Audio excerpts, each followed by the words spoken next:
Hi there, friend. Let's take a moment together to pause, breathe, and reflect on something truly profound, the power of persistent prayer. I don't know about you, but there have been moments in my life when I've prayed with all my heart, yet the answer seemed distant, like a whisper lost in the wind. Maybe you've felt that too. Maybe you've wondered, does God hear me? Is my prayer making a difference? Let me tell you a story. Years ago, I was going through one of the toughest seasons of my life. My career was uncertain, my relationships were strained, and I felt a deep sense of emptiness. Every day I prayed for clarity, for direction, but nothing seemed to change. Weeks turned into months, and I was tempted to stop praying altogether. Then I remembered the words of Jesus in the Gospel of Luke. Do you know the parable of the persistent widow? It's about a woman who keeps pleading with an unjust judge for justice. At first he ignores her, but because she doesn't give up, he eventually grants her request.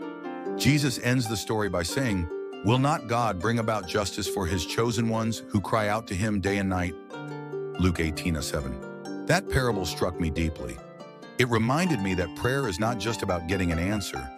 It's about the relationship we build with God through the process. Persistence in prayer teaches us patience, strengthens our faith, and aligns our hearts with God's will. One evening during that difficult season, I sat alone in my quiet apartment, frustrated and questioning. And then it hit me. What if the purpose of prayer isn't to change my circumstances, but to change me? What if the waiting is part of the answer? I started to see prayer differently.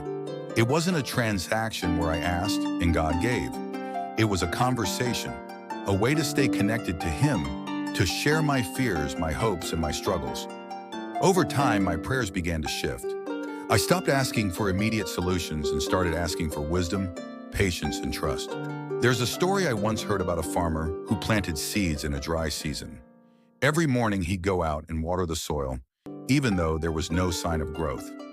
His neighbors thought he was wasting his time, but the farmer smiled and said, "The seeds are growing where I can't see. It's not my job to rush them, it's my job to nurture them." That's what persistent prayer is like. You may not see the results right away, but something is happening beneath the surface.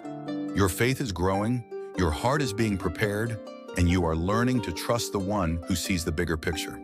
I'll be honest, there were still moments of doubt, moments when I asked, why hasn't this worked out yet? But as I kept praying, I realized something profound. God's timing is rarely ours, but it is always perfect. Sometimes the delay isn't a denial, it's an opportunity for growth. One of the most memorable lessons came from my grandfather, a man of unshakable faith. He told me, "John, prayer is like planting a tree. You may not see the fruit right away, but if you keep watering it, one day, it will provide shade and nourishment, not just for you, but for others too." And he was right. When I look back now, I see how that difficult season shaped me. The persistence taught me resilience. The waiting taught me patience. And the answers, when they finally came, were far greater than I had imagined. Friend, I want to encourage you. If you've been praying for something and it feels like nothing's happening, don't give up. Remember the persistent widow, the patient farmer, and the wise grandfather. Keep watering the soil. Keep tending the tree.